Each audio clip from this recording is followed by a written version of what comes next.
Les commandements que Dieu a donnés à Moïse il y a bien longtemps ne doivent pas rester pierre morte, vénérée par des esprits irréfléchis. Pierre morte! Étable de la loi, pierre morte! Que veux-tu dire? La pierre est ce sur quoi la loi est écrite. Mais la loi elle-même est vivante. Et les choses vivantes ne changent pas constamment. Mais notre loi est éternelle. On ne peut pas changer la loi de Moïse. Mais non, c'est juste, la loi est là. Un homme est fait de chair et de sang. Et il change.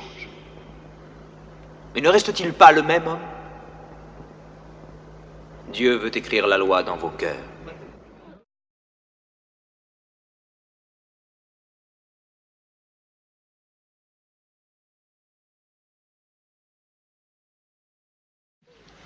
Le royaume des cieux est comme un trésor caché dans un champ.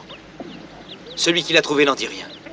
Et dans sa joie, il vend sans réfléchir tout ce qu'il a pour acheter ce champ. C'est comme un marchand qui cherche de belles perles. Il trouve un jour une perle de grande valeur et il vend tout ce qu'il a pour avoir cette perle.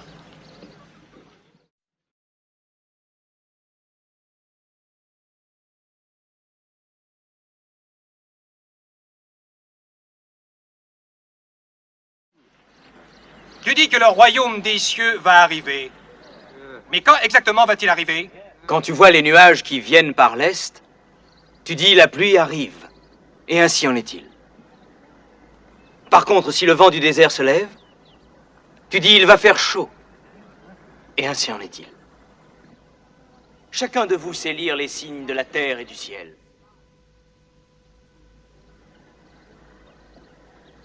Comment se fait-il que vous ne sachiez pas lire les signes des temps, mes frères? Le royaume des cieux est ici. Maintenant.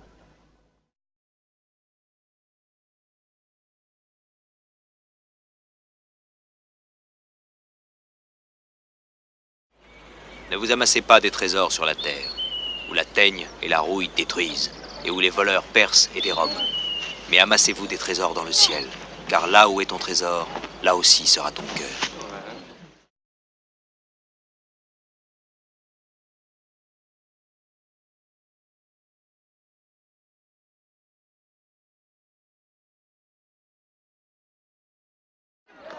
Qui de vous, par ses inquiétudes, peut ajouter une coudée à la durée de sa vie? C'est pourquoi je vous dis, ne vous inquiétez pas pour votre vie, de ce que vous mangerez et boirez, ni pour votre corps, de quoi vous serez vêtus. Le corps n'est-il pas plus que le vêtement? Regardez les oiseaux du ciel. Ils ne sèment ni ne moissonnent, et ils n'amassent rien dans des greniers. Et votre Père céleste les nourrit. Ne vous nourrira-t-il pas à plus forte raison? Ne valez-vous pas beaucoup plus qu'eux? Considérez comment croissent les lys des champs. Ils ne travaillent jamais. Ils ne filent pas non plus. Et cependant, même le roi Salomon, dans toute sa gloire, n'a pas été vêtu comme l'un de ces lys. Alors, si Dieu revêt ainsi l'herbe des champs, qui existe aujourd'hui et qui demain sera jetée au four, ne vous vêtira-t-il pas à plus forte raison? Cherchez premièrement le royaume et la justice de Dieu, et toutes ces choses-là vous seront données par-dessus. Ne vous inquiétez donc pas du lendemain.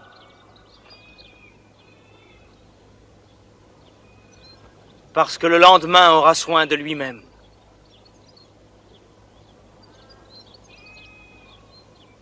À chaque jour suffit sa peine, je vous le dis en vérité.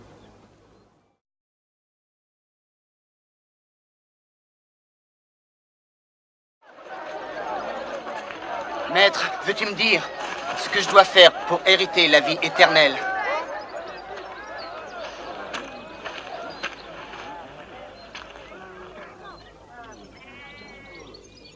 Rentre et vends tout ce que tu possèdes. Et donne l'argent aux pauvres. Et tu auras un trésor dans les cieux.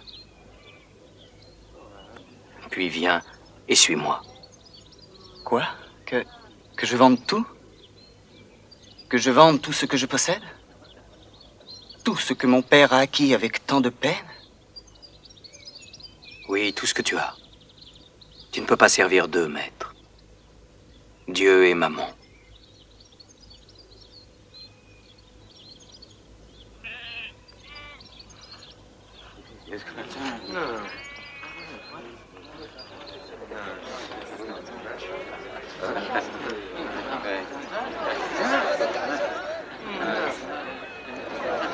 Vous voyez, il est plus facile pour un chameau de passer par le trou d'une aiguille qu'à un homme riche d'entrer dans le royaume de Dieu.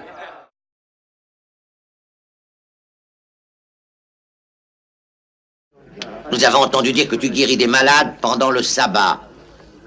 Voudrais-tu que notre peuple ne se repose plus ce jour-là? Si l'un de vous ne possédait qu'une seule brebis et qu'elle tombe le jour du sabbat dans une fosse, n'irait-il pas essayer de leur retirer? Oui, mais... Dieu a fait le sabbat pour l'homme et non l'homme pour le sabbat.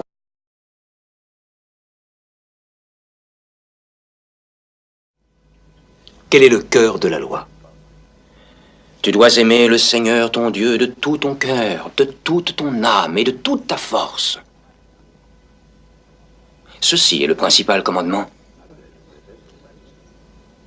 Tu as bien dit. Tu n'es pas loin du royaume de Dieu, Joseph d'Arimathie. Mais il est un autre commandement, pas moins important. Tu dois aimer ton prochain comme toi-même. Mais qui est mon prochain, je te prie? Laissez-moi passer. Qu'est-ce qu'il y a? C'est un scandale. Cette femme, que vient-elle faire ici? Mais cette femme n'est-elle pas une prostituée? Comment ose-t-elle entrer ici?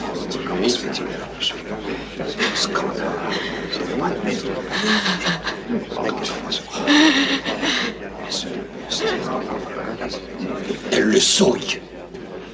Ici, ce n'est pas un endroit pour toi, femme. Allez, quitte cette maison. Simon, assieds-toi. Mais Rabbi, sais-tu de quel genre de femme il s'agit? Je t'en prie, Simon.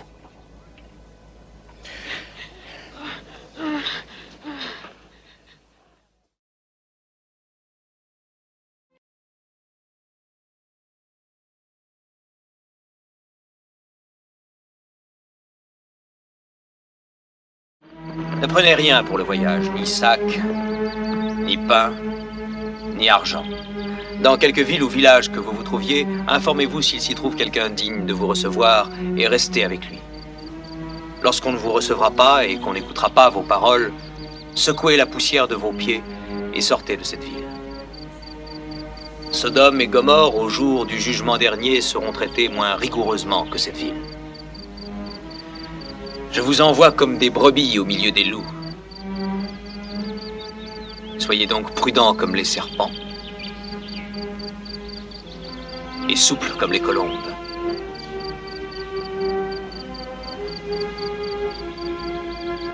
Ne vous inquiétez ni de la manière dont vous parlerez, ni de ce que vous direz.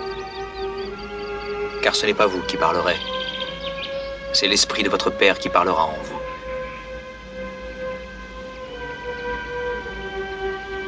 Vous avez reçu gratuitement. Donnez gratuitement.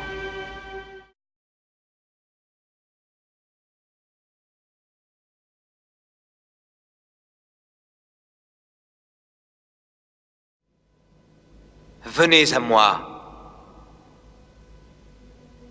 vous tous qui êtes fatigués et chargés, et je vous donnerai du repos. Venez, vous qui êtes bénis de mon Père, prenez possession du royaume qui vous a été préparé dès la fondation du monde.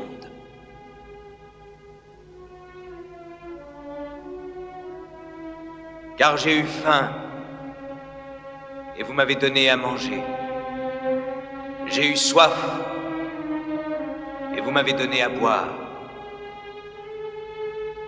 J'étais nu, et vous m'avez vêtu.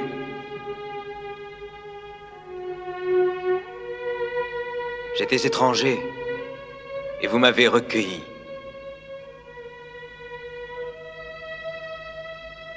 J'étais un prisonnier, et vous êtes venus vers moi. J'étais malade, et vous m'avez visité. Vous vous demandez, quand avons-nous fait cela pour toi? Et je vous réponds,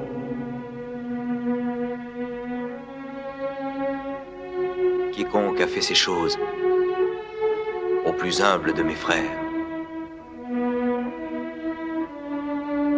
c'est à moi qu'il les a faites.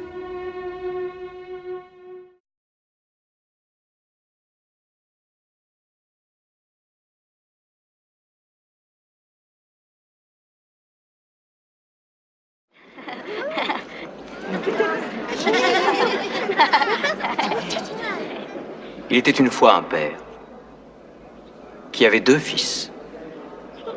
Un jour, s'adressant à son premier fils, il dit « Va travailler dans ma vigne ». Et le fils dit non. Mais ensuite, il se repentit et il alla. S'adressant à l'autre, il dit la même chose, et ce fils dit « Je veux bien, Seigneur ». Seulement, ce fils-là n'y alla pas.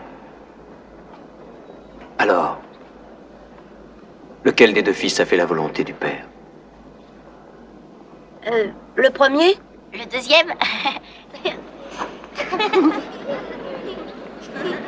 Oui, le premier.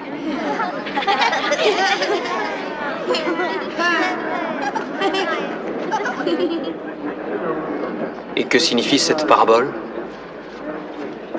C'est qu'il y a ceux qui croient être dans la voie droite parce qu'ils disent oui à Dieu, mais ils ne font pas sa volonté.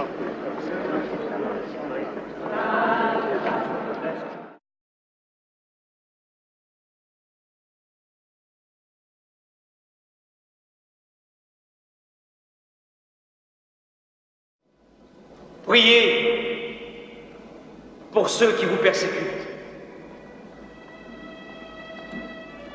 Si vous aimez seulement ceux qui vous aiment, quelle récompense méritez-vous? Les publicains n'agissent-ils pas de même?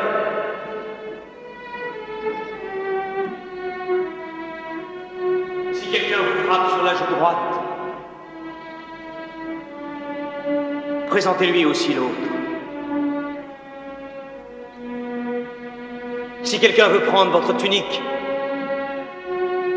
laissez-lui encore votre manteau. Donnez à celui qui vous demande. Ne vous détournez pas de celui qui veut emprunter de vous. Ne faites pas à autrui ce que vous ne voudriez pas qu'on vous fît à vous-même. Ne jugez point, afin que vous ne soyez point jugés. Ne condamnez point, et vous ne serez point condamnés. Pardonnez, et vous serez pardonnés.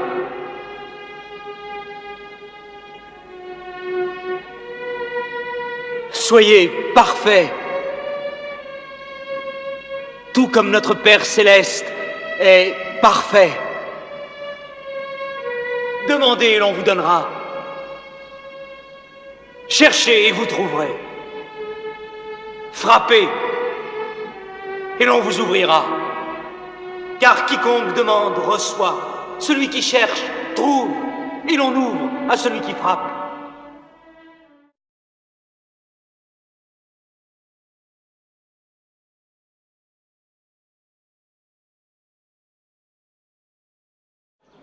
Cette femme a été surprise en flagrant délit d'adultère. Moïse, dans la loi, nous a ordonné de lapider de telles femmes. Toi donc, que dis-tu? Réponds, maître. Nous voulons avoir ton avis. Oui, conseille-nous. Est-il juste de la tuer? Que celui d'entre vous qui est sans péché, que celui-là jette la première pierre.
Femme, où sont ceux qui t'accusaient?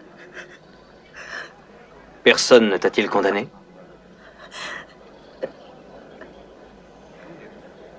Non. Non, personne. Je ne te condamne pas, moi non plus. Va. Et ne pêche plus.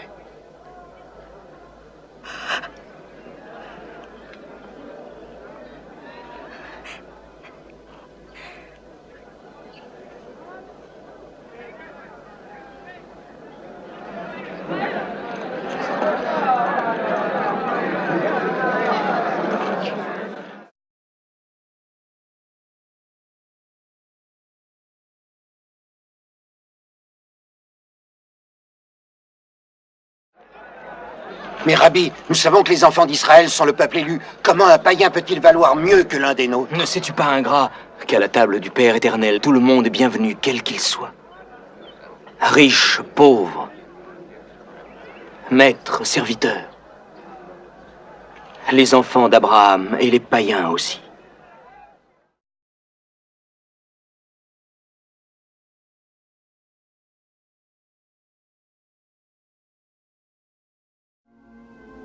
Aimez-vous les uns les autres comme je vous ai aimé.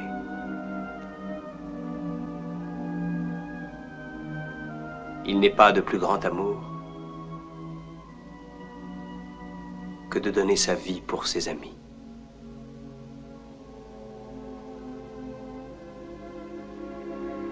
Et si vous vous aimez les uns les autres,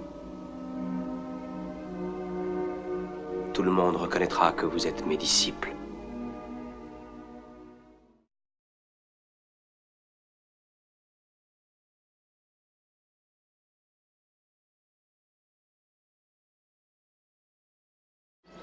Il faut que tu m'aides à voir la vérité. Alors tu dois savoir, Nicodème, que seul un être né de nouveau peut voir le royaume de Dieu. Un homme né de nouveau? Un homme peut-il entrer dans le sein de sa propre mère une seconde fois? En vérité, ce qui est né de la chair est chair. Et ce qui est issu de l'esprit est esprit.